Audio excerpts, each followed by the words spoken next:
Warahmatullahi wabarakatuh. Alhamdulillahilladzi hadana li hadza wa ma kunna linahtadiya laula an hadana Allah. Wa ashhadu an la ilaha illallah wahdahu la syarika lah wa ashhadu anna Muhammadan abduhu wa rasuluh. Ya ayyuhalladzina amanu taqullaha haqqa tuqatih wa la tamutunna illa wa antum muslimun. Ba'd. Hadirin jamaah Masjid Al-Ikhlas di Cimahi ya. Para orang tua murid dari Sekolah Darut Tafaqquh di Cimahi, bapak-bapak, ibu-ibu yang sudah tenang, dan anak-anak anu masih riweuh, ribut. Kirain ini hanya pengajian orang tua dan umum. Ternyata anak-anak juga ikut, dijamin bakal riweuh. Karena materi ini bukan untuk anak-anak. Barudak masih di alajar we di sakola atulah. Yang akan mendengarkannya anak-anak mana. Ini anak-anak murid dari Tafaqquh atau sini dari Tafaqquhnya? Untuk apa mereka disuruh hadir? Materi yang kita akan bahas sekarang, tapi nggak akan lama kok insyaallah, setengah jam beres. Adalah anak antara harapan dan ujiannya, ujian dan harapan. Di dalam agama kita anak ini berstatus banyak hal. Pertama, anak ini anugerah. Kedua, anak ini juga ujian. Ketiga, nah itu yang menjadi penyemangat kita ketika punya anak, yaitu apa? Harapan. Pertama, anak itu adalah anugerah karena anak bisa menjadi sumber kebahagiaan di dunia ataupun di akhirat. Makanya setiap orang merasa bangga dengan memiliki anak selain memiliki harta, dan itu termasuk salah satu di antara hiasan kehidupan dunia. Allah menyatakan dalam Al-Quran, "I'lamu annamal hayatud dunya la'ibu wa lahu wa zinatun wa tafakhurum bainakum wa takathurum fil amwali wal aulad." Kehidupan dunia ini hanyalah main-main dan sendaguro. La'ibu wa lahu wa zinatun, hanya perhiasan. Wa tafakhurum bainakum, saling bangga-bangga di antara kalian. Wa takathurum fil amwali wal aulad, dan saling memperbanyak harta-harta dan anak-anak. Jadi harta dan anak menjadi salah satu penyebab bangganya manusia di dalam kehidupan di dunia ini. Ini menunjukkan harta, anak, selain ujian juga anugerah. Dan ini Allah akan berikan salah satunya kepada orang yang banyak-banyak beristighfar. Dalam surah Nuh Allah menyatakan, "Faqultu astaghfiru rabbakum innahu kana Ghaffar yursilis sama alaikum midrara wa yumdidkum bi amwali wa banin." Kata Nabi Nuh, aku berkata kepada kaumku, istighfar kalian kepada Allah, minta ampunan, karena Allah itu Maha Pengampun. Akibatnya kalau kalian banyak istighfar, yursilis sama alaikum idrar, Allah akan beri anugerah kepada kalian sebagai balasan atas istighfar kalian, berupa apa? Hujan yang turun menjadi rahmat. Wa yumdidkum bi amwali wa banin, lalu Allah berikan kepada kalian harta dan anak yang banyak. Anugerah yang Allah berikan sebagai balasan atas istighfar kalian itu adalah salah satunya berupa harta dan anak-anak. Dan ini balasan atas istighfar. Makanya diungkapkan dalam bentuk fi'il mudhari yang jazm. Yursilis sama, tadinya yursilu, karena jazm jadi yursil, terus karena bertemu dengan huruf yang disukun dikasrohkan. Yursilis sama alaikum idra wa yumdidkum, bukannya wa yumdidu tapi wa yumdidkum bi amwali wa banin. Dijazmkannya fi'il mudhari karena ini adalah fi'il jawab atas syarat.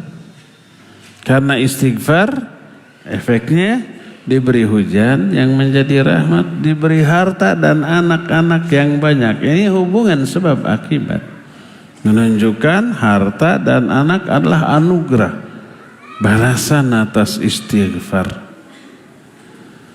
Terus ini bisa menjadi sumber kebahagiaan dunia bahkan sampai akhirat kalau dikelola secara benar. Bahagia di dunia, bahagia di akhirat karena harta dan anak-anak. Doa yang Allah cantumkan dalam surah Al-Furqan, doa ibadur rahman salah satunya, Rabbana hablana min azwajina wa dhurriyyatina qurrata ayun. Ya Allah, berikan kepada kami istri-istri dan anak-anak turun yang akan menjadi qurrata ayun. Qurrata ayun itu sumber kebahagiaan, diungkapkan dengan berbinarnya mata. Ini ungkapan seperti di kita, orang yang bahagia, yang tenang dan tentram kehidupannya, diungkapkan dalam kalimat tiis celi herang mata. Aduh, ya mati celi herang mata. Artinya celik nateh telo badedengian anu pikasebeleun, yang bikin sakit hati, bikin tidak nyaman. Matanya juga tidak melihat hal yang membuat emosi, kesel, bete gitu. Disebut tiis celik herang mata. Tenang, tentram, senang, bahagia, gembira. Qurrata ayun menjadi sumber kebahagiaan, istrinya, anak-anaknya menjadi sumber kebahagiaan. Bagaimana caranya? Dikelola dengan baik, didik dengan sebaik-baik menjadi orang yang soleh, solehah. Kata Imam Al-Qurtubi, laisa syai'un aqarra ala qalbil mu'min min ayyara azwajahu wa auladahu muti'ina lillah. Tak ada sesuatu pun yang bisa lebih membahagiakan hati seorang mukmin dibanding melihat istri-istrinya, anak-anaknya semuanya taat kepada Allah. Istrinya ahli ibadah dan ibadahnya melahirkan kemuliaan akhlak, ketaatan. Anak-anak juga ahli ibadah. Tentram atau bahagia itu. Ini yang disebut dengan qurrata ayun. Dengan demikian anak itu anugerah asal dikelola secara baik. Berkata Rasul sallallahu alaihi wasallam, inna dunya li arba'atin nafar. Dunia ini diperuntukkan bagi 4 golongan manusia. Kita tidak akan menjelaskan keempat-empatnya, panjang teuing. Padahal materi kita yang pokoknya bukan itu. Salah satunya adalah abdun razaqahullahu malan wa ilman. Seorang hamba yang oleh Allah diberi rizki, harta dan juga ilmu. Terus fayattaqi fihi rabbahu wa yasilu bihi rahimah wa ya'lamu fihi lillahi haqqa. Orang ini karena punya harta plus ilmu, ilmu ini melahirkan keimanan. Semua lafaz iman dalam Al-Quran di dalamnya sudah terkandung makna ilmu. Iman maksudnya adalah iman yang lahir dari ilmu. Ilmu tentang Allah dan syariatnya, ilmu agama ini kalau dipelajari, difahami secara benar melahirkan iman.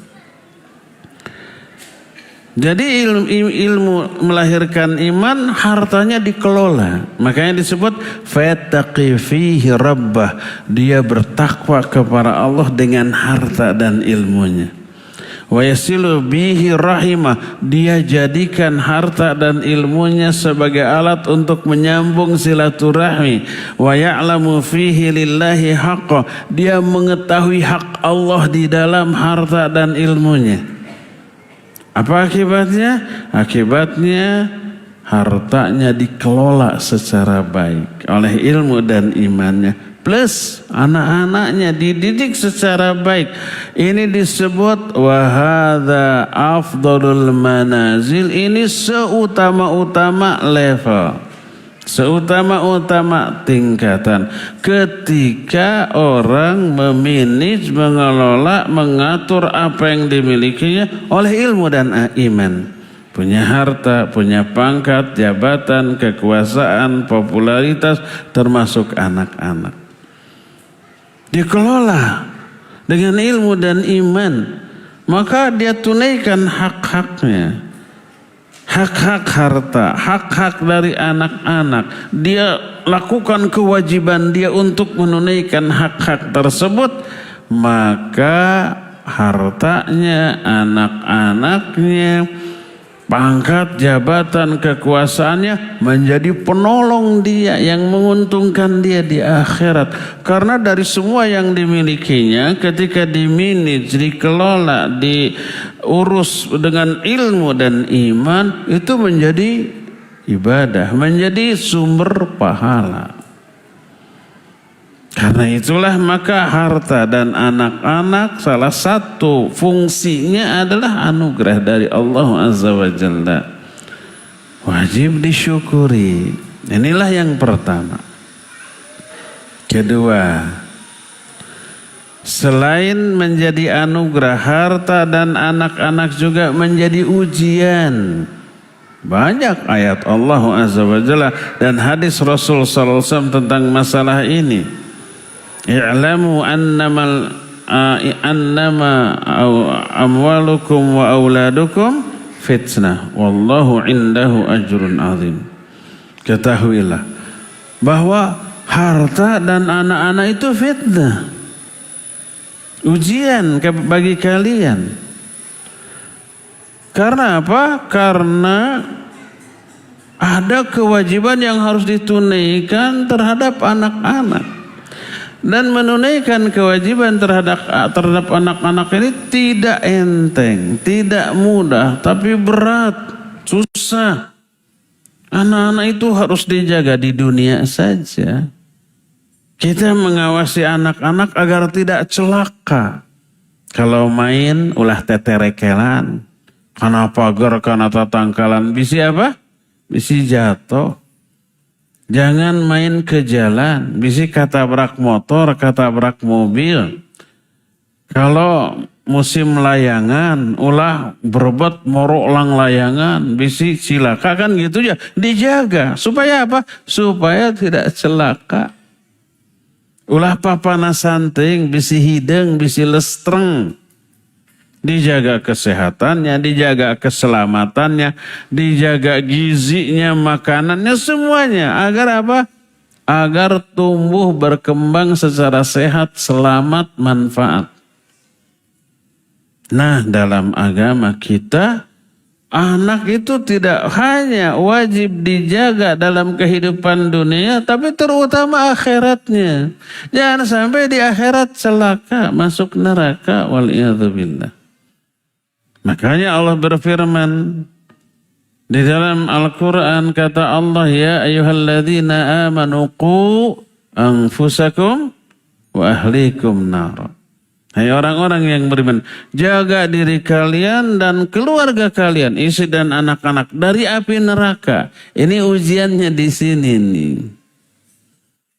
Seringkali istri dan anak tidak nurut ketika dididik. Bandel, bedang, wangkelang, tekapalang, turunan merenti orang tuanya. Jaga diri mereka, diri kalian dan mereka dari api neraka. Gimana caranya? Allimuhumul kitab was sunnah. Ajarkan kepada mereka kitab dan sunnah. Karena hanya Al-Quran dan As-Sunnah yang bisa apa? Menyelamatkan mereka dari neraka. Dengan cara difahami dengan pemahaman yang benar. Diamalkan, diaplikasikan, didakwahkan dan sabar.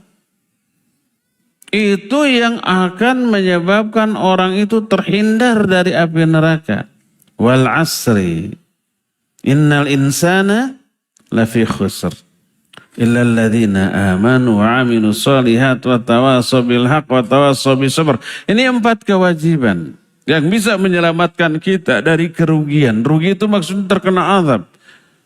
Demi waktu, manusia pasti rugi. Kepastiannya itu ditekankan berkali-kali. Pertama diawali oleh sumpah. Sumpah maknanya taukid. Kedua ada huruf inna, disebut huruf taukid. Innal insana. Ketiga ada huruf lam taukid. Lafi husrin. Laknya dibaca pendek, tidak boleh dibaca panjang. Tidak boleh dibaca innal insana la fi husrin. Oh, terbalik itu maknanya. Kalau laknya dibaca panjang disebut lak nafi, artinya tidak.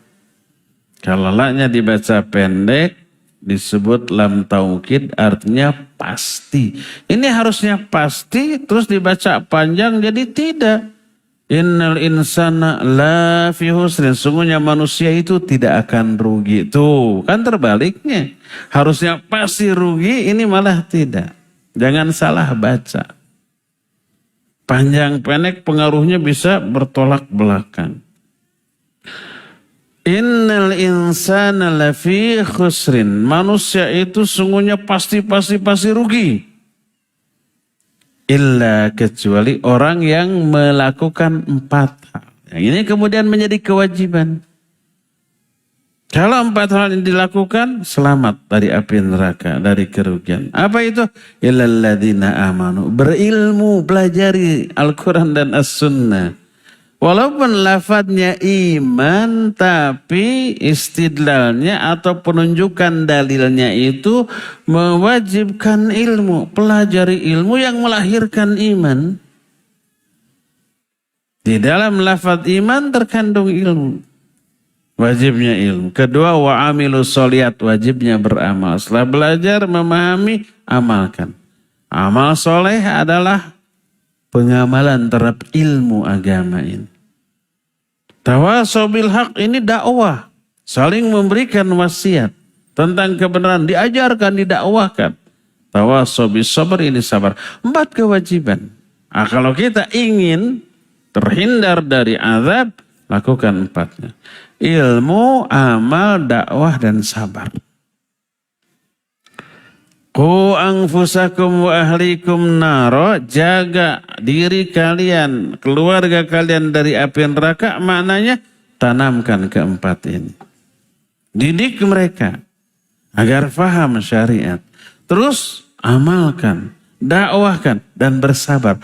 Karena ketika mendakwahkan ilmu, siap-siap mengalami benturan tuh dengan orang-orang yang didakwahi. Orang kafir, orang musyrik ketika didakwahi tidak langsung nerima, banyak yang menentang. Begitu juga ahli maksiat, tukang mabok, tukang judi, tukang zina, tukang rampok, tukang nyolok, tukang sahau, kedua gaplok. Coba kita nasihati, tong mabok wae atulah. Tong judi wae atulah. Apa mereka bilang, aduh hatur nuhun, tos diwartosan, apa begitu? Enggak. Tapi apa bilangnya? Uang-uang saya menang atau rugi kalah juga saya, kenapa usil kan gitunya, marah. Apalagi bandar judi, nah aduh ya penghasilan orang triliunan diobok-obok ku ustad kan gitunya, marah. Dan seterusnya. Siap-siap mengalami gesekan atau benturan, sabar. Jangan berhenti, jangan belot. Jangan lari mundur ke belakang. Tetap istiqomah di jalan dakwah. Jelas sumber keselamatan. Ini cara menjaga diri dan keluarga dari api neraka. Dan itu butuh perjuangan yang berat. Pengorbanan yang besar. Pengorbanan dari segi waktu, dari segi pikiran, perasaan, uang gitu kan. Kita nggak bisa mendidik langsung anak-anak kita karena kesibukan kita. Terus terangnya ia mah rahasia. Tong dibeja-beja kabatur. Para ustadz tukang ngajar umumnya orang nggak bisa mendidik anaknya sendiri tuh. Riweuh susah. Karena apa? Waktunya habis untuk bekerja di luar atau untuk dakwah, pulang ke rumah dalam kondisi sudah lelah. Apa yang dilakukan oleh para ustadz? Memondokkan anak-anaknya. Dididik di lingkungan yang memang dikhususkan untuk itu. Tidak hanya ilmu tapi juga amal. Lingkungan yang baik. Hanya itu yang bisa dilakukan tuh. Maka lahir banyak pengorbanan. Apa pengorbanannya? Perasaan. Salah satunya. Berpisah dengan anak yang masih kecil dalam di tempat yang jauh, dalam jangka waktu yang lama. Ini kira-kira butuh mental yang kuat? Iya. Kadang anaknya nangis, nggak mau ditinggalkan. Anaknya tegar, kitanya yang nangis. Ingin kasihan sayang ke anak, udah disekolahkan umum aja. Akhirnya kan begitu tuh, banyak yang sebenarnya nggak kuat mental gitu. Karena itulah dibutuhkan pengorbanan dalam rangka menyelamatkan anak kita. Selain diri kita dari api neraka. Qu anfusakum wa ahlikum nar. Di sini letak ujiannya, letak pengorbanannya, letak perjuangannya dari segala aspek. Aspek harta harus kita keluarkan. Aspek waktu harus kita luangkan.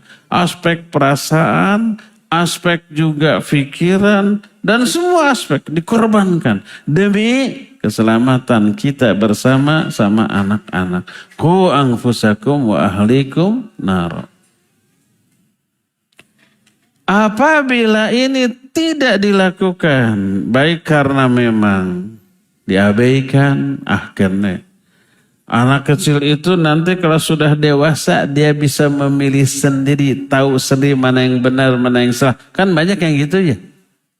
Betul.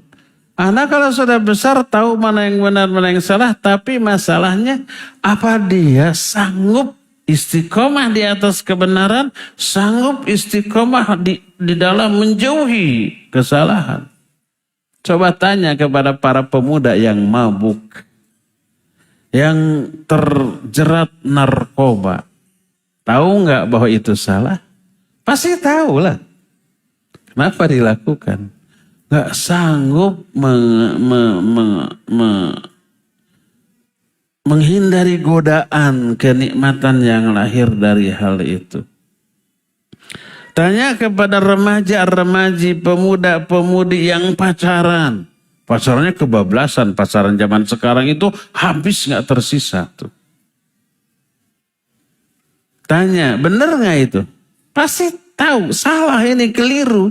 Tapi kenapa dilakukan? Seneng atau udah gak sanggup menghindari hal itu. Di sini butuh perjuangan, pengorbanan, mendidik mereka, membiasakan mereka istiqomah di atas kebenaran, istiqomah di dalam menjauhi semua kesalahan.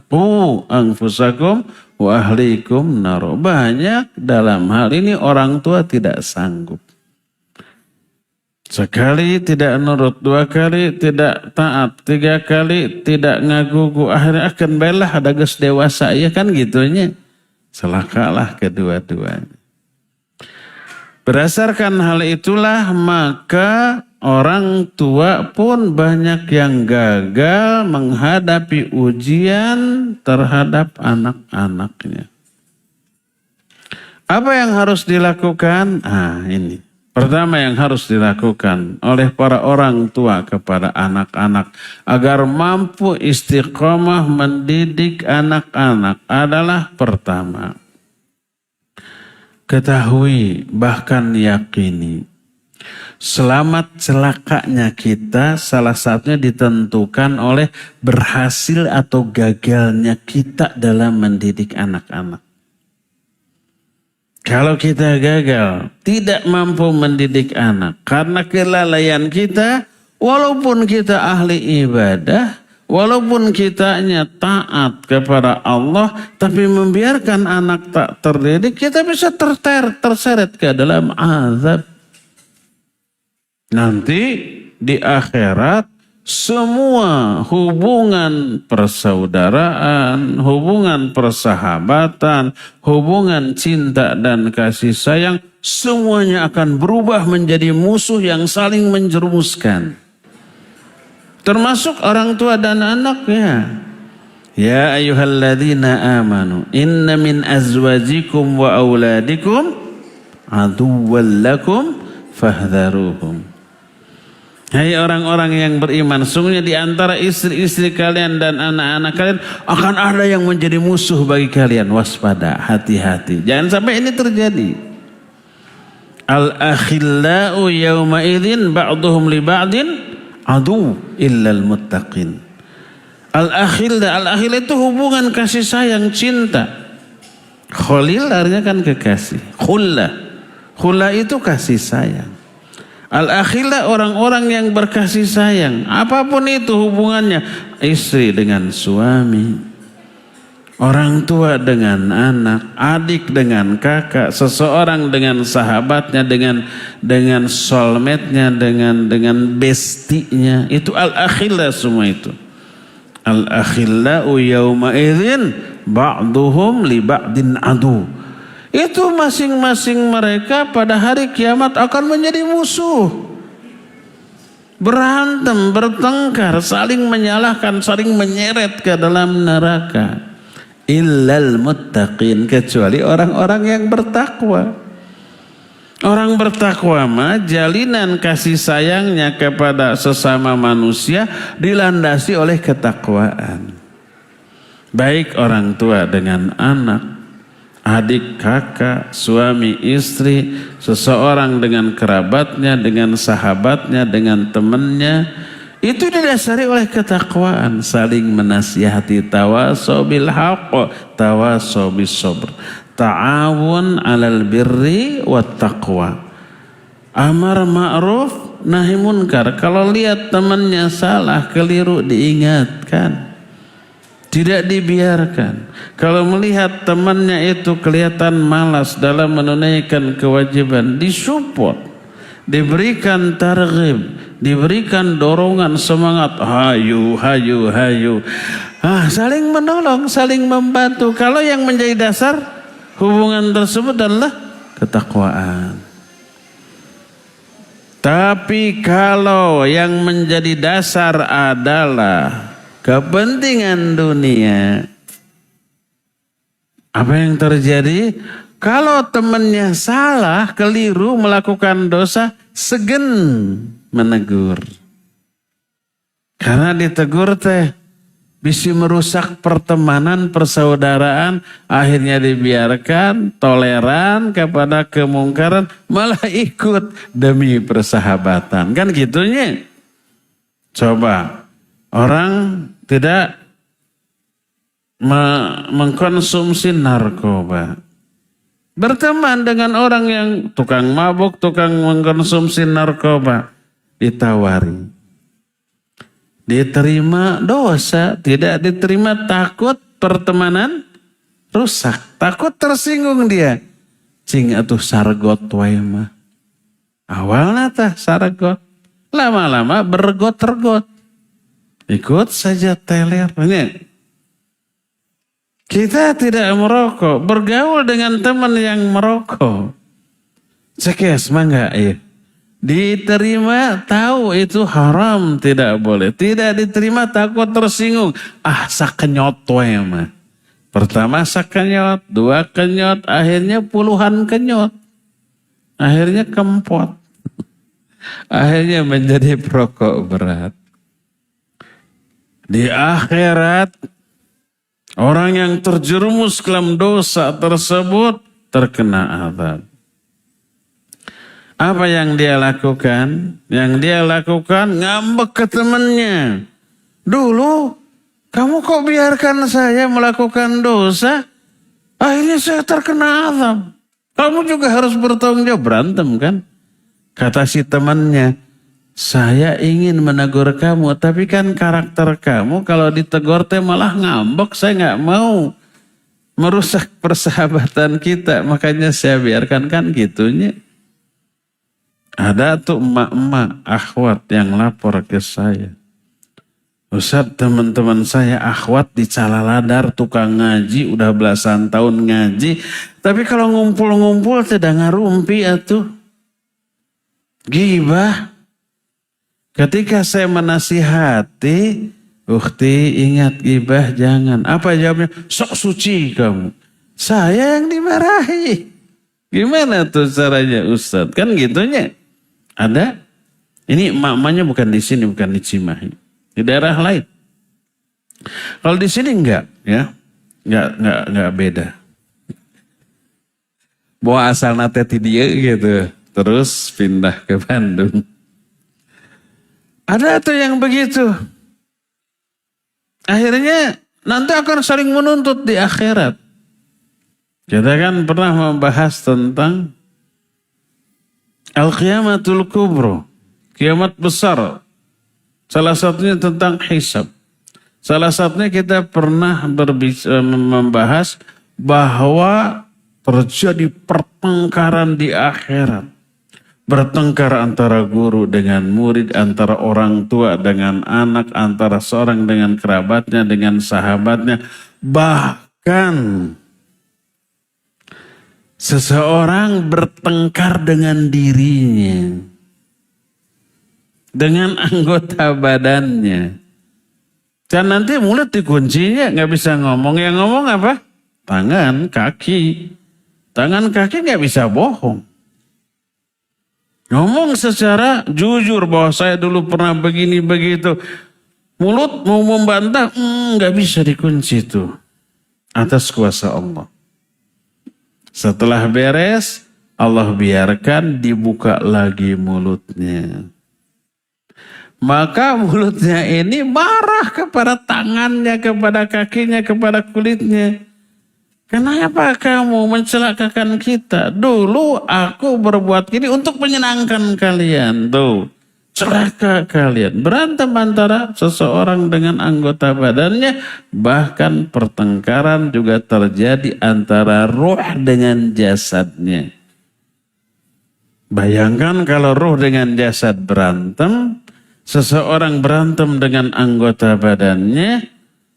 Apalagi dengan orang lain yang ketika hidup di dunia memiliki hubungan, muamalah. Di bidang apapun, muamalah di bidang ekonomi seperti jual beli, muamalah di bidang pendidikan seperti sekolah, muamalah di bidang dakwah seperti yayasan dakwah, kegiatan-kegiatan dakwah seperti ini. Kan ada ta'awun di sini. Nanti ketika ada kekeliruan, kesalahan, dibiarkan bertengkar, berantem. Jangan sampai ini terjadi. Kita menjadi musuh bagi orang terdekat kita.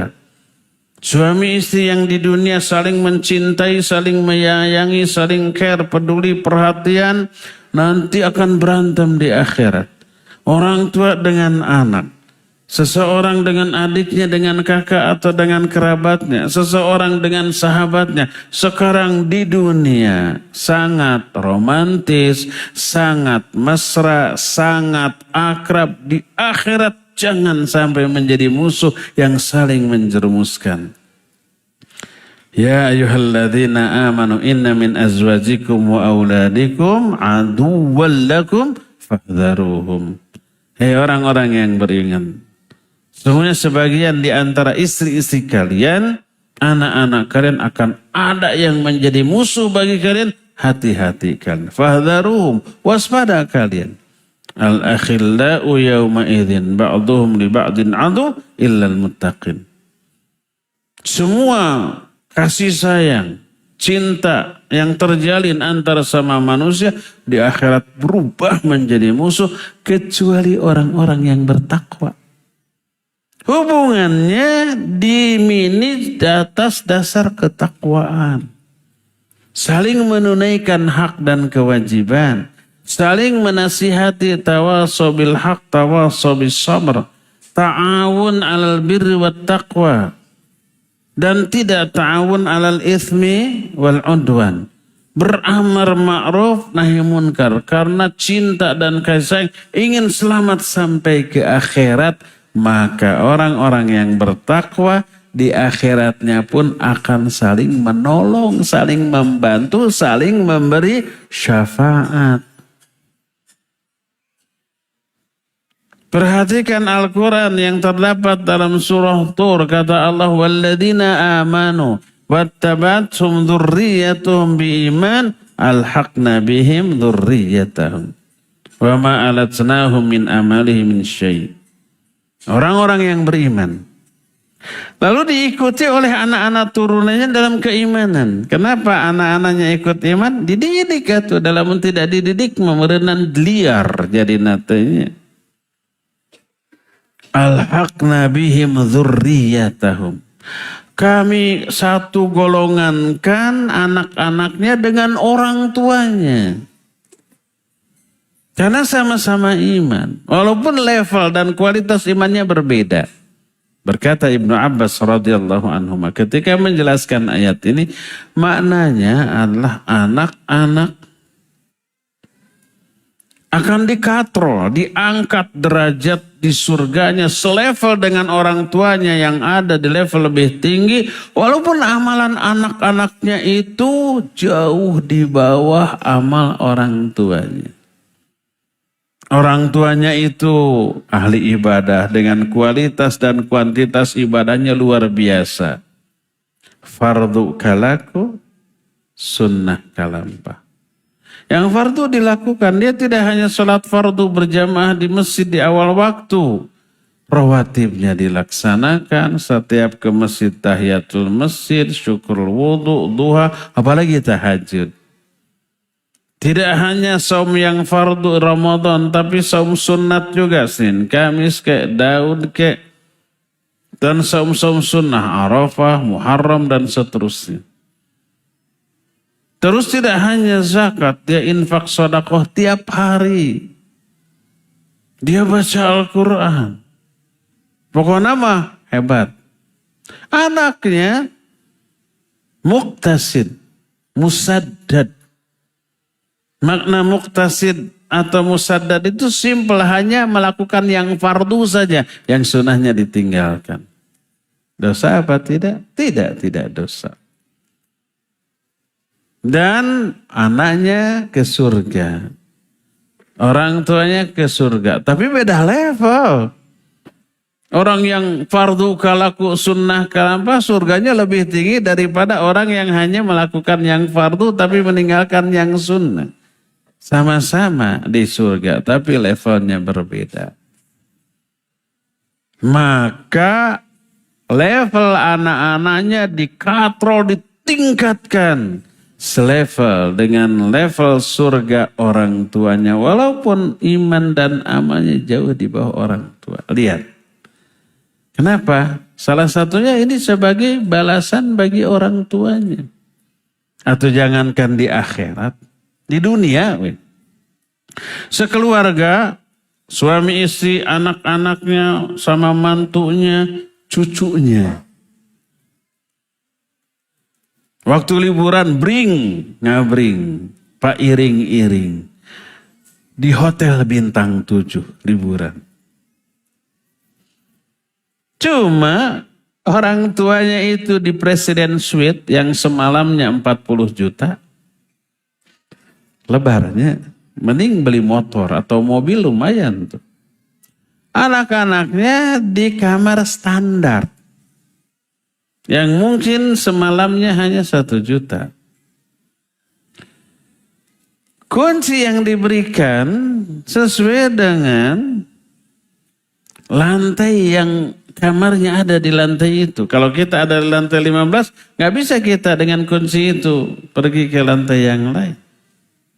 Anak-anaknya di lantai bawah dengan kamar standar, orang tuanya di suite presiden, di presiden suite, di lantai yang lebih tinggi. Sama-sama tuh ada di hotel itu.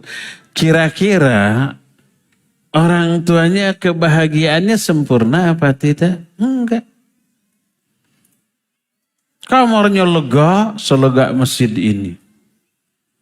WC-nya juga ada 3 macam. Di dalam WC-nya ada yang dengan shower, ada bathtub, ada whirlpool-nya. Whirlpool tuh ya kolam kecil, ada air panas, terus ada air muncrat yang menekan bagian tubuh kita serasa dipijit. Enak, bisa tibra di sana. Banyak buah-buahan makanan, view-nya bagus gitu.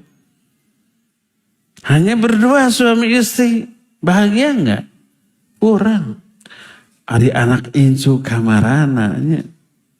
Sebagai orang tua lihat yang enak-enak, ingat ke anak ke cucu. Aduh, ya karsap si incu, si bungsu ya. Kurang, ya enggak? Itu baru di dunia. Maka demi kebahagiaan yang lebih sempurna, telepon ke manajer hotel atau ke resepsionis. Tolong di-upgrade semua anak-anak saya, semuanya selevel dengan saya. Di-upgrade, pindah. Wah, baru bahagianya itu sempurna banget. Ya enggak? Itu baru di dunia. Apalagi di akhirat. Di surga. Kalau kita menempati surga level tinggi tapi nggak ada anak cucu, nggak ada yang kurang atunya. Tidak sempurna ini kebahagiaan. Harus bareng-bareng dengan orang tua kita, dengan anak kita, dengan cucu kita, dengan adik kakak kita. Baru sempurna nih. Lihat. Betapa ketakwaan yang melandasi persaudaraan atau kekerabatan atau persahabatan itu bisa saling membantu sampai ke akhirat. Saling memberi syafaat. Kalau semua hubungan kekerabatan, persahabatan termasuk antara orang tua dan anak dilandasi oleh ketakwaan. Bisa sampai ke akhirat nanti. Karena itulah maka hubungan kekeluargaan antara orang tua dengan anak atau kekerabatan yang lainnya wajib didasarkan kepada ketakwaan, dimanage oleh ketakwaan, saling membantu, saling mengingatkan, saling beramal ma'ruf nahi munkar, saling mensupport, saling ta'awun alal birri wat taqwa, tawasaw bil haq, tawasaw bis sabr, al amru bil ma'ruf wan nahyu anil munkar. Maka inilah yang akan menyelamatkan sampai ke akhirat. Inilah yang kedua, anak sekaligus harta tadi sebagai ujian. Pertama anugerah tadi, yang kedua sebagai ujian. Yang ketiga, anak dan harta juga sebagai harapan. Mengharapkan apa? Tadi sudah disinggung sebagian. Anak itu bisa menjadi sumber kebanggaan dan sumber kebahagiaan di dunia. Selain di akhirat nanti. Dengan cara bagaimana mencetak mereka. Mendidik, mengarahkan untuk menjadi anak soleh. Begitu anaknya menjadi taat, menjadi ahli ibadah, kahiji reus. Reus itu apa? Bangga. Kedua, membuat kita tenang, tentram. Nyaman melihat anaknya sebelum subuh sudah bangun, sudah kedengaran baca Al-Quran di kamarnya, mungkin sholat tahajud, mungkin membaca Quran atau memurojaah. Sebelum subuh sudah ke masjid, terdengar dia yang azan. Atau mungkin orang lain yang azan, kemudian terlihat dia sholat sunnah, tahiyatul masjid, sholat qoblah, terus pas jadi sholatnya berjamaah, bahkan mungkin jadi imam. Setelah itu kemudian wirid, berdoa, pulang ke rumah baca Quran lagi, dan seterusnya. Adem. Perasaan orang tua tentrem, bahagia. Reg-reg kata orang Cimahi. Ya. Jadi itulah yang dimaksud dengan qurrata ayun. Di akhirat, anak yang soleh ini akan menguntungkan orang tua dari beberapa segi. Segi pertama, anak itu akan melahirkan pahala jariyah yang tak putus-putus mengalir terus ke orang tua. Walaupun orang tuanya sudah mati. Dari mana pahala ini dapat? Dari 3 hal. Pertama, dari amal soleh ibadah yang dilakukan anak-anak. Kalau anak-anak itu dididik oleh orang tua langsung, orang tua sekaligus menjadi guru bagi anaknya. Karena dengan beberapa hadis, man sanna fil Islam sunnatan hasanatan falahu ajruha wa ajru man amila biha. Jadi kalau anak ini dididik baca Fatihah, tadinya tidak bisa jadi bisa, tadinya tidak hafal jadi hafal. Setiap anak baca Fatihah, kita sebagai orang tuanya dapat pahala. Baca surat lain atas didikan kita, kita dapat pahala. Kita didik sholat, pas setiap anak sholat kita dapat pahala dari sholat anak. Terus tauhid diajarkan, diaplikasikan, kita dapat pahala. Kitanya mati, anak kitanya masih hidup mengamalkan semua ilmu dari kita. Ngalir terus tuh. Apalagi kalau anak kita ngajarkan lagi ilmu dari kita ke orang lain. Oh, ngalir terus, ngalir ke anak kita, ngalir ke kita. Dari sini kita dapat pahala jariyah. Berkata Rasulullah SAW, "Idza mata ibnu Adam inqata'a amaluhu illa min salatin." Kalau anak Adam mati, putus semua amal. Pahala dari amalnya putus kecuali 3. Salah satunya al-ilmu yuntafa'u bih, ilmu yang manfaat. Dari sanalah kita dapat pahala. Gimana kalau kita nggak ngajar langsung? Karena nggak sanggup dari segi ilmu atau dari segi waktu. Ilmu ada, tapi waktu nggak bisa. Seperti para ustadz. Nggak ada waktu untuk bisa mendidik anak-anaknya. Apa yang dilakukan? Disekolahkan. Dipondokkan, dipesantrenkan. Ada nggak peran orang tua di dalam belajarnya anak di sekolah atau di pondok, di pesantren? Ya jelas ada. Kita mensupport, kita membiayai, kita mengantar jemput. Itu peran yang kita mainkan dalam proses belajar mengajar di pondok, di sekolah. Itu juga melahirkan pahala jariyah. Apa yang kita lakukan sekarang ngaji di sini ada pahala. Siapa yang dapat pahala? Tentu saja kita, asal ikhlas ya. Siapa lagi? ini yang punya andil terhadap masjid ini, yang membangunnya, yang mewakafkan tanahnya, yang punya wewenang di sini memberi izin kepada dan fasilitas kepada kegiatan ini semua punya andil. Kalau tidak diizinkan, maka tidak akan kita bisa begini. Dapat pahala? Dapat.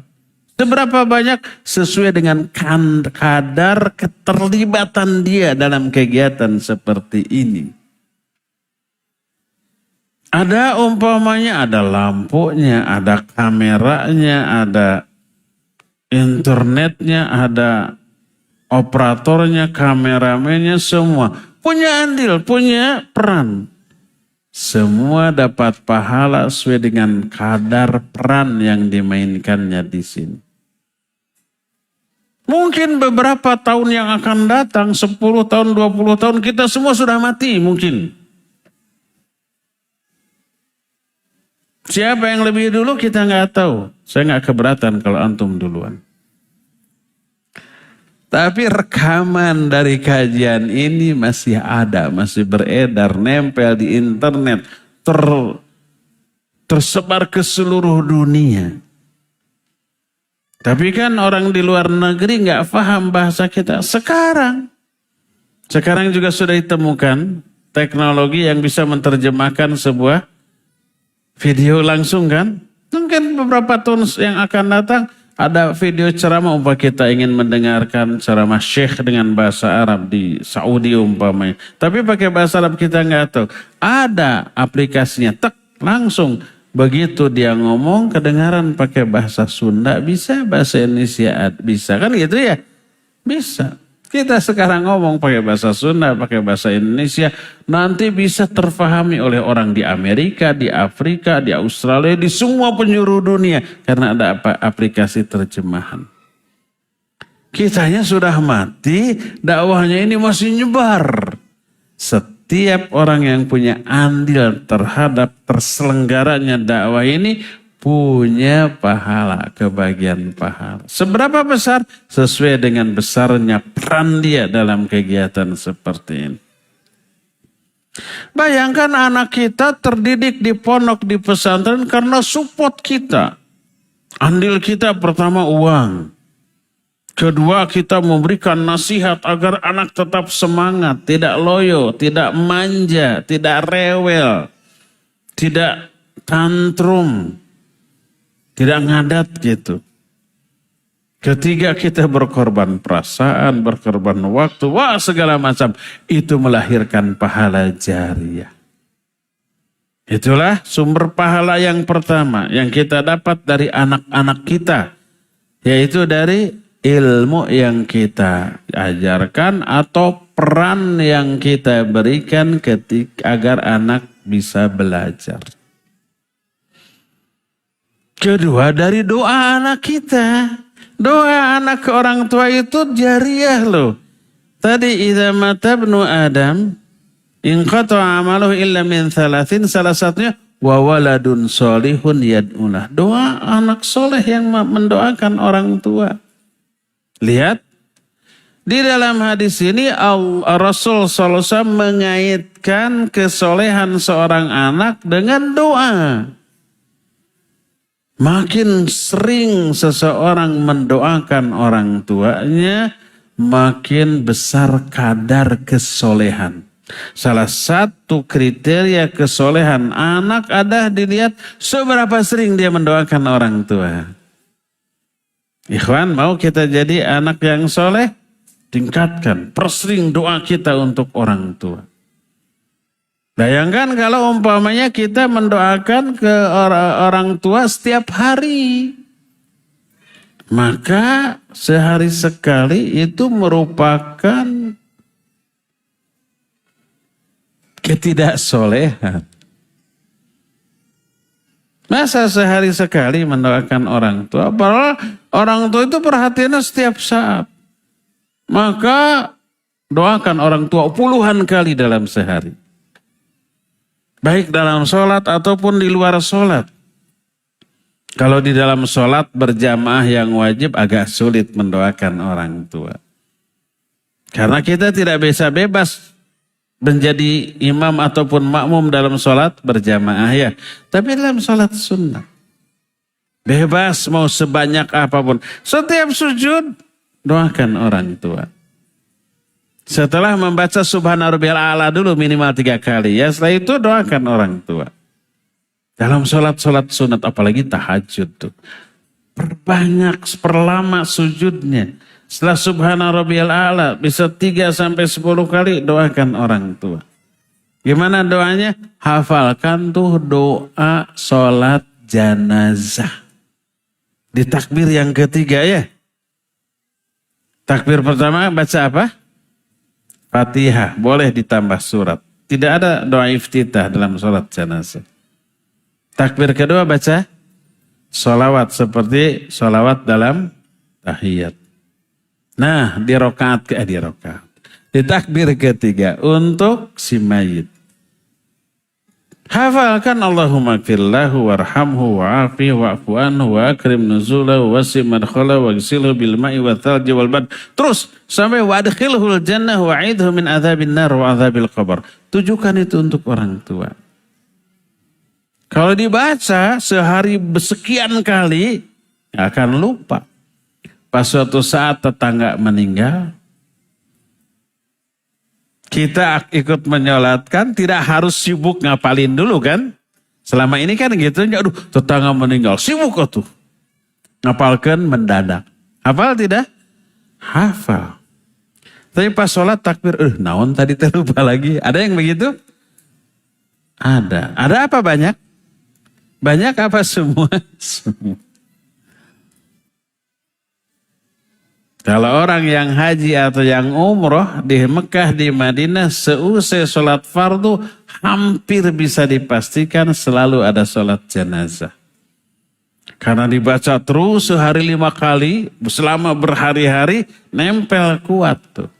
Jadi pulang dari umroh dari haji ke rumah, jarak sebulan ada yang mati masih hafal. Tapi setelah 2 bulan, 3 bulan baru lupa lagi. Nah, agar tidak lupa, baca setiap hari. Tujukan kepada orang tua yang sudah meninggal. Maka akan terjaga hafalan kita dan doa kita kepada orang tua terus. Ini akan menjadi jariyah wa waladun sholihun yad'ulah. Ya.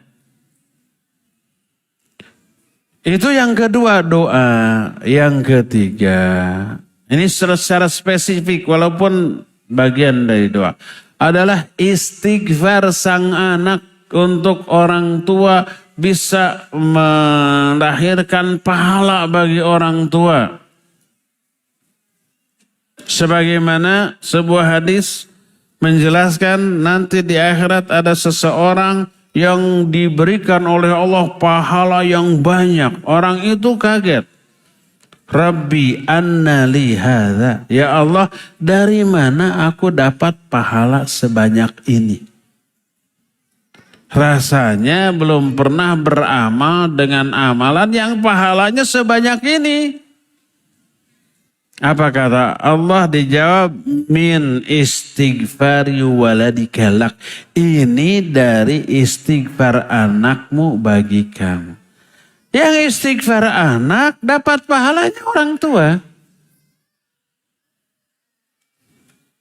Dan ini menjadi sumber kebahagiaan bagi orang tua sekaligus yang menyelamatkan orang tua dari murka dan azab Allah Azza wa Jalla. Maka tak heran apabila anak menjadi tumpuan harapan orang tua untuk keselamatan orang tua lahir batin dunia sampai akhirat. Karena tadi anak bisa melahirkan pahala yang jariyah. Baik dari amalan yang dilakukan oleh anak-anak atas hasil didikan kita. Yang kedua dari doa-doa mereka. Dan yang ketiganya dari istighfar mereka. Betapa dahsyatnya peran anak di dalam menyelamatkan nasib orang tuanya di akhirat nanti. Terlebih kalau si orang tua berupaya maksimal mengajarkan Al-Quran Sunnah kepada anak itu sampai faham, diamalkan, dihafalkan. Apa yang terjadi? Maka anak tersebut akan menyebabkan pertama, dia akan dianugerahi oleh Allah dengan disebut tajul waqar. Artinya apa? Mahkota ketenangan. Disebut juga di dalam riwayatin tajul izzah, mahkota kemuliaan. Tajul karamah. Tidak hanya si anak tapi orang tuanya juga. Orang tuanya akan memperoleh mahkota kemuliaan karena hafiznya sang anak terhadap Al-Quran. Hasil didikan orang tua walaupun tidak langsung mendidik, minimal hasil support orang tua memondokkan anak di pondok tahfidz sehingga hafal Al-Quran, maka kemuliaan yang diberikan oleh sang anak kepada orang tua tidak hanya berupa diselamatkannya orang tua dari api neraka, dimasukkannya ke dalam surga, bahkan diberikannya mahkota kemuliaan. Lihat betapa agungnya harapan yang bisa diungkapkan di dalam agama kita tentang apa? Peran seorang anak di dalam bahagiakan orang tua, dan ini hasil didikan dan jerih payah orang tua. Karena itulah jangan biarkan hubungan kita dengan anak kita berubah menjadi permusuhan karena lalainya kita dalam mendidik anak, tapi sebaliknya jadikan anak sebagai sumber kebahagiaan bagi kita, baik di dunia sampai di akhirat nanti ya. Mohon maaf lebih 11 menit dari waktu yang ditetapkan. Cukup sampai di sini saja dan kita masih punya sisa waktu beberapa menit untuk bertanya jawab. Wa sallallahu ala nabiyina Muhammadin wa ala alihi wa ashabihi wasallam. Silakan diajukan pertanyaan baik tertulis untuk akhwat ataupun untuk ikhwan bisa secara langsung.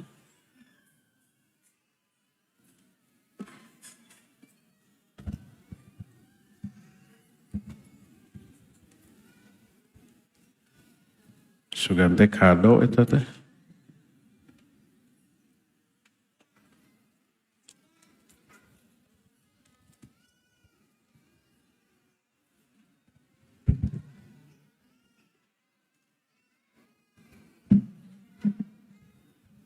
Baik, alhamdulillah, jazakumullah khairan Ustadz atas tausiah yang sangat bermanfaat. Semoga kita bisa mengambil banyak faedah yang diberikan oleh Ustadz. Baik, kita buka sesi tanya jawab. Kita berikan 2 kesempatan kepada jamaah, dari ikhwan 1, kemudian akhwat 1. Silakan.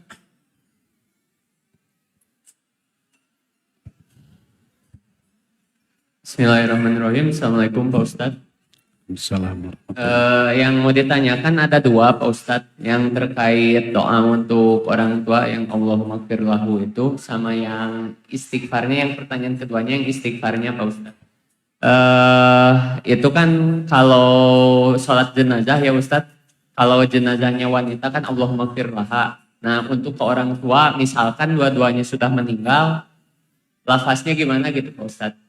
Yang ke pertanyaan yang kedua, cara istighfar untuk orang tua itu seperti apakah? Apakah ada lafaznya tersendiri atau ada doanya atau astagfirullah biasa gitu Pak Ustadz yang diniatkan untuk orang tua? Itu pertanyaan dari saya Pak Ustadz. Jazakallah. Ya, wa jazakallahu khairan. Jangan jazakallah saja, tapi khaira, sebab bisa aja jazakallahu syarra. Semoga Allah membalasmu dengan keburukan. Pakai khaira ya. Jangan pakai alif lam, jangan pakai jazakallahu alfa khairin. Semoga Allah membalasmu dengan 1000 kebaikan. Sedikit. Jazakallahu khaira. Khaira itu sudah tidak terhitung dan bentuk kebaikannya juga tidak terbatas. Sebenarnya 2 pertanyaan itu satu. Bagaimana istighfar, lafaz istighfar untuk orang tua? Nah, itu doa Allahumma gfir lahu itu istighfar. Istighfar itu memintakan ampunan. Kalau ayah yang meninggal ibu masih ada, maka lafaznya dengan hu. Allahumma gfir lahu, warhamhu, wa'afihi, wa'fu anhu, dan seterusnya. Kalau yang sudah meninggal ibu dengan ha, Allahumma gfir laha warhamha wa'afiha wa'fu anha, dan seterusnya. Tinggal hu-nya diganti dengan ha. Kalau dua-duanya Allahumma gfir lahuma, hu-nya diganti dengan huma. Dua-duanya Allahumma gfir liwalidayya warhamhuma wa'afihima wa'fu anhuma wa akrim nuzulahuma wasi' madkhalahuma wagsilhuma bil ma'i wa thalji. Pokoknya hu-nya itu sama diganti dengan huma. Kalau kita mendoakan lebih dari 2 orang, kakek nenek, atau mungkin ada adik kakak yang sudah meninggal, kita dirinci Allahumma gfir li walidayya wali akhi. Atau wali ukhti kalau yang sudah meninggal itu perempuan.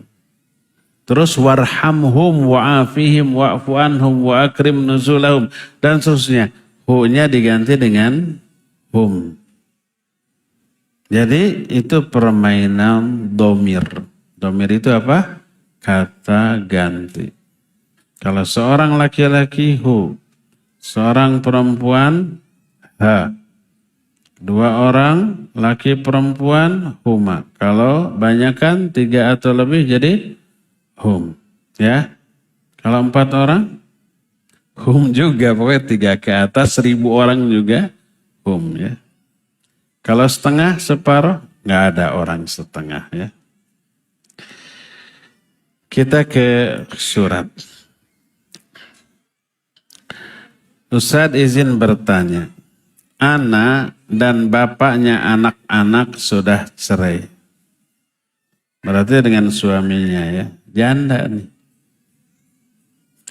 Dan 2 anak laki-laki yang besar bersama ayahnya dan malah sama nenek kakeknya.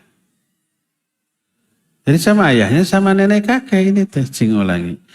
2 anak laki-laki yang besar bersama ayahnya dan malah sama nenek kakeknya. Jadi ngariung berbapakna, anakna, nenek kakeknya. Ayahnya nggak tahu kemana, ya Ustadz. Berarti nggak sama ayahna atuh. Sok ulangi. Ana dan bapaknya anak-anak sudah cerai. Ya, dan anak laki-laki yang besar bersama ayahnya. Tapi ayahnya nggak tahu kemana. Berarti nggak bersama tuh. Jadi 2 anak laki-lakinya bersama nenek dan kakeknya. Ayahnya nggak tahu kemana, kabur ya teteh. 2 anak yang kecil sama saya. Pertanyaannya, berapa anaknya coba? 4. 4 kan, 2 anak laki-laki yang besar sama kakek nenek, 2 anak kecil sama saya. Berarti jadi 5-nya dari mana? Nah, jika saya hanya mengingatkan anak yang gede di sana, tidak dididik langsung karena keterbatasan komunikasi bersama mereka. Bagaimana Ustadz? Padahal saya sudah berusaha memberikan pembelajaran agama sebisa anak. Hanya bisa berdoa untuk mereka berdua di sana. Ketakutan anak kelak dipertanggungjawabkan di akhirat nanti. Ya. Allah berfirman, fattaqullaha mastata'tum. Bertakwalah kamu kepada Allah sesuai dengan kemampuan kalian.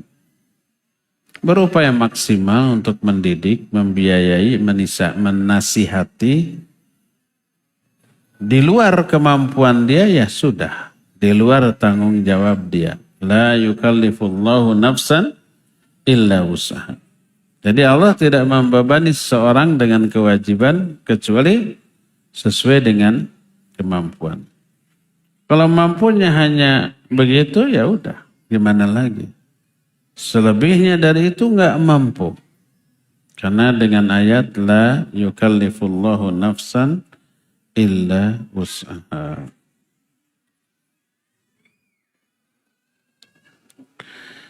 Bagaimana jika seseorang mengingatkan saudaranya terus-menerus karena dia pelaku riba? Apakah boleh setiap hari atau harus melihat sikon? Ya lihat sikon. Sesering yang kita bisa ingatkan. Stop riba. Riba itu menghancurkan kehidupan kita. Riba itu ngajak perang kepada Allah dan Rasul. Riba menyebabkan tercabutnya barokah dari harta dan kehidupan kita. Ya, ingatkan terus. Lihat sikon, jangan di hadapan orang. Jangan ketika dia mumet banyak masalah. Cari momen yang pas untuk memberikan nasihat. Ya.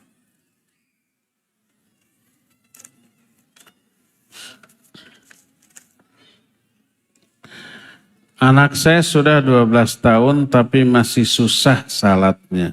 Turunan ya tete. Susah salatnya, disiplinnya. Padahal sudah diingatkan terus dan dicontohkan. Apalagi sudah sering didoakan. Susah untuk dinasihati. Suka tidak terima. Dan ujung-ujungnya marah. Jadi suka menguras emosi. Bagaimana caranya supaya nasihat yang diberikan masuk ke hatinya dan diimplementasikan dalam kehidupan sehari-hari. Baik. Ada dua macam ikhtiar. Ikhtiar hissi dan ikhtiar syar'i. Ikhtiar hissi adalah ikhtiar yang realistis, langsung. Menasihati, mendidik, terutama boleh memberikan hukuman, boleh. Apa hukumannya? Disesuaikan dengan karakter anak dan kemampuan kita. Mungkin saja hukumannya umpamanya tidak diberi uang jajan atau dikurangi. Pokoknya kalau zuhur tidak sholat di masjid, jangan berharap ada jajan untuk hari ini. Atau kalau minta kuota nggak akan dikasih. Atau hukumannya kalau sholatnya sekali tidak di masjid, dikerem di kamar nggak boleh keluar. Atau hukuman lain yang sesuai dengan kondisi dan situasi ya.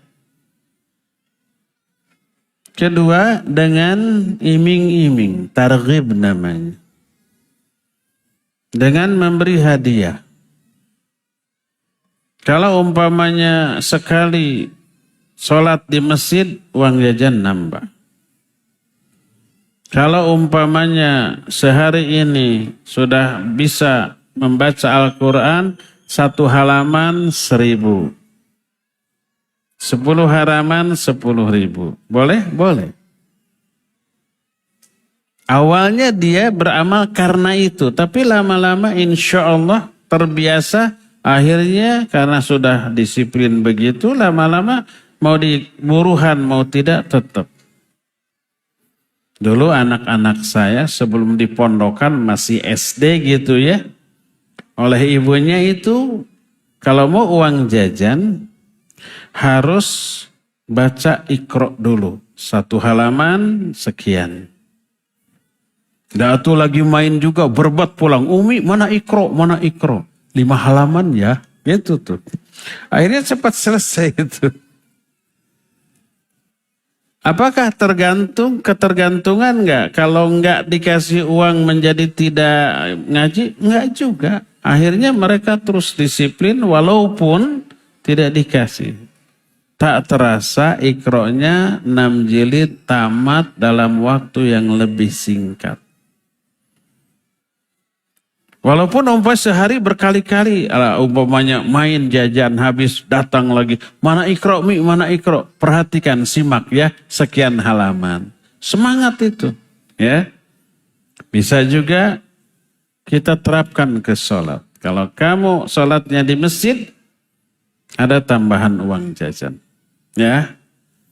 Syekh Sa'id bin Wahab Al-Qahtani dalam kitab Al-Hikmah fi Da'wati Ilallah Ta'ala menjelaskan salah satu metodologi dakwah adalah dengan memberi iming-iming dunia.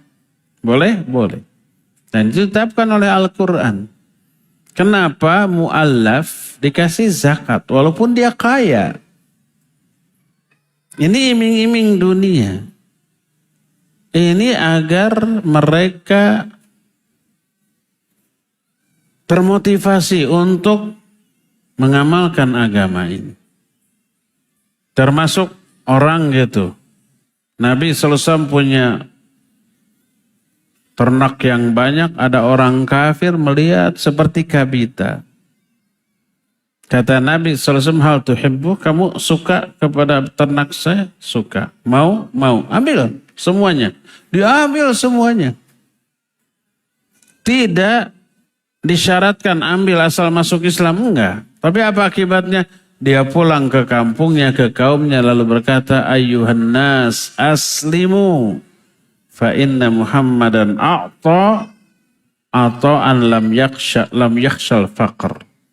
Hai manusia, Islamlah kalian. Karena Muhammad memberikan dengan pemberian orang yang tak takut miskin. Diberi itu saya segini. Islam sekampung tah. Dengan iming-iming dunia. Ya, itu dibolehkan. Ini namanya ikhtiar hissi. Kedua, ikhtiar syar'i. Ada 2. Pertama, doa. Doakan agar anak kita menjadi anak yang soleh. Hafalkan doa-doa dari Al-Quran, dari hadis yang sahih. Apa doa dari Al-Quran yang populer? Rabbana hablana min azwajina wa dhurriyyatina qurrata a'yun waj'alna lil muttaqina imama. Itu doa para nabi. Rabbi auzi'ni an ashkura ni'mataka allati an'amta alayya wa ala walidayya wa an a'mala sholihan tardah wa aslih li fi dhurriyyati inni tubtu ilaik wa inni minal muslimin. Rabbi habli minas sholihin. Rabbi habli min ladunka dhurriyyatan thayyibah innaka sami'ud du'a. Rabbi ij'alni muqimas shalah wa min dzurriyyati Rabbana wa taqabbal doa. Itu doa-doa dari Al-Quran. Untuk siapa? Untuk anak-anak. Agar anak-anak menjadi orang yang menegakkan sholat, menjadi orang yang soleh, menjadi orang yang taat dari Al-Quran. Itu hafalkan. Lalu baca dalam sujud, di dalam sholat. Ya. Ini yang pertama. Yang kedua, bertakwalah kita kepada Allah. Karena siapa orang bertakwa, Allah berjanji, "Wa may yattaqillah yaj'al lahu makhraja wa yarzuqhu min haitsu la yahtasib. Wa may yattaqillah yaj'al lahu min amrihi yusra." Siapa yang bertakwa kepada Allah, Allah akan berikan solusi, jalan keluar. Siapa orang bertakwa kepada Allah, Allah akan jadikan semua urusannya jadi mudah. Ketika ada orang terdekat kita, istri kita, anak kita, saudara kita, sahabat kita, orang tua kita, nyebelin, membuat kita resah gelisah, maka yakinilah itu azab yang Allah berikan kepada kita karena kedurhakaan kita.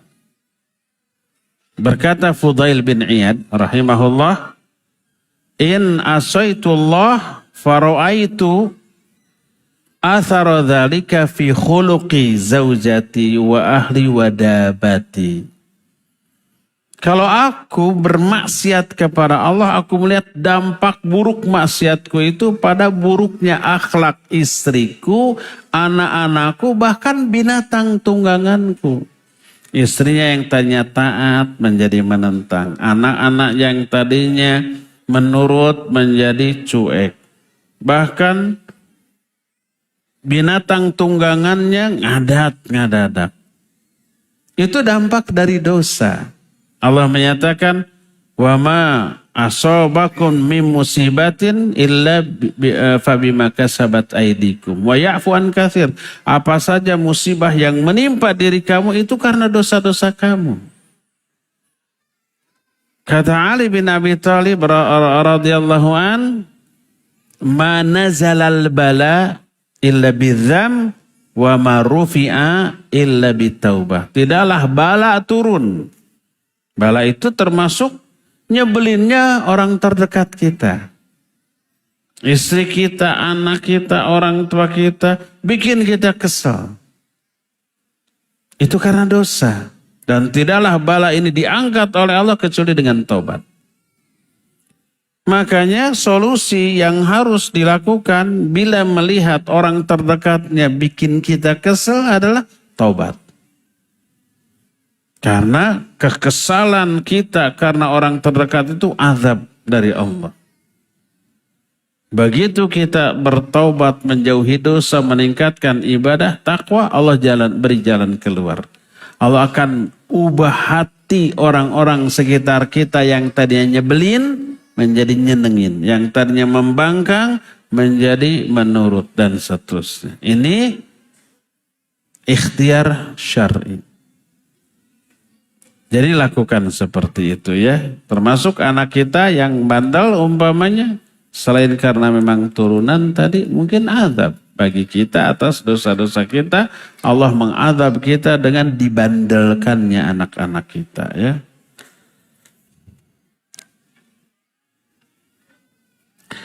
Bagaimana menghadapi rasa khawatir antara menambah anak tapi khawatir tak mampu mendidik dengan baik. Tadi tingkatkan dengan ditambahkannya anak anugerah itu. Nambah rizki kita, tingkatkan ketakwaan kita. Ya, anggap anak ini sumber investasi yang menguntungkan dunia dan akhirat. Nambah anak, nambah pahala. Nambah anak, nambah penggugur dosa. Nambah anak, nambah rizki, nambah sumber kebahagiaan dunia dan akhirat ya. Itu yang kita munculkan dalam hati kita, maka tak akan ada kekhawatiran. Ustadz, anak saya ingin menjadi tentara, tapi saya tidak setuju, dikarenakan tahu kalau pendidikan tentara keras. Jujur saya tidak ikhlas jika anak saya kena pukul atau pecutan seorang pelatih. Tapi anak saya kekeh dan dia bilang ini panggilan jiwa. Anak saya insya Allah soleh, penurut dan rajin membantu pekerjaan rumah. Apa yang harus saya lakukan? Apa harus menyetujui cita-cita dia? Iya. Kumaha tuh jawaban?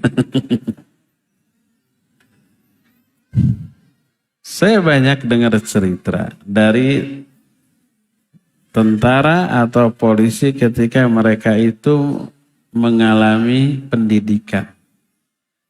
Walaupun tadinya remaja masjid yang selalu di masjid dan seterusnya, masuk camp bisa berubah.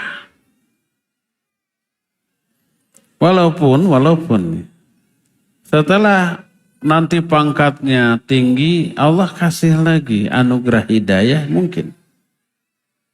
Tapi tidak ada yang menjamin. Sekarang betapa banyaknya polisi-polisi yang sudah habis pendidikan, punya pangkat, punya jabatan, ngaji, ada banyak. Atau TNI, banyak. Saya punya banyak kenalan, baik di Polda, di Mabes, di Kodam ataupun di Mabes TNI yang sudah ngaji. Yang ngaji sunnah.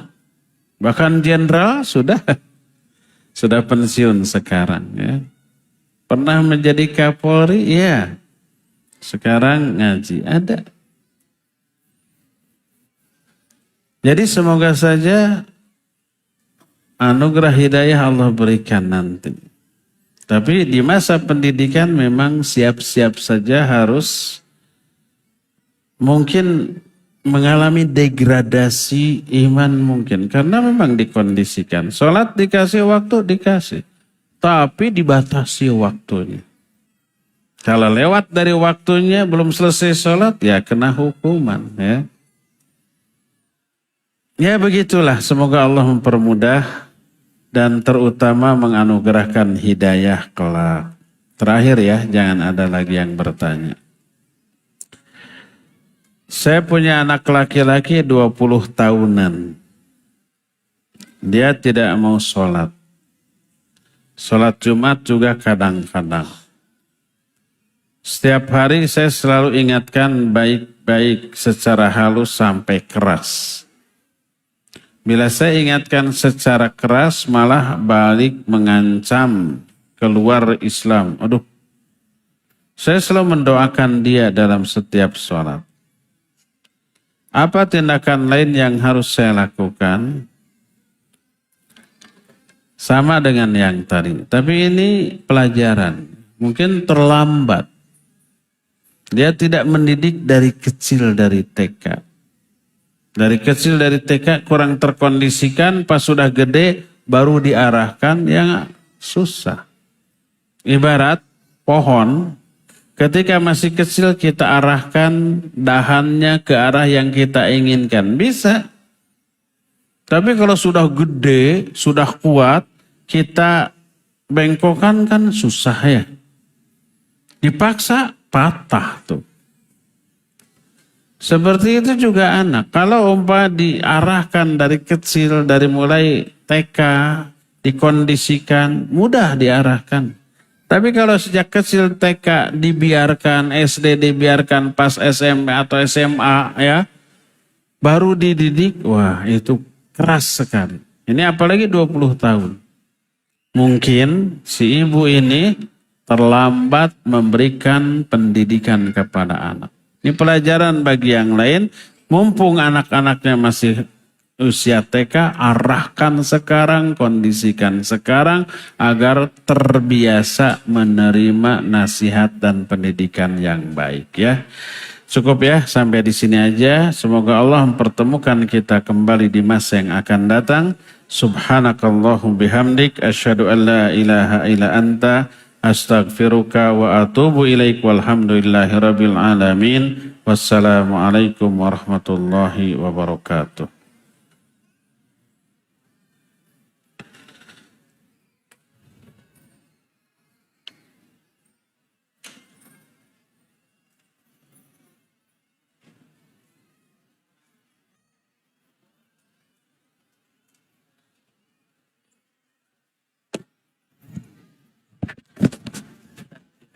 Khairan.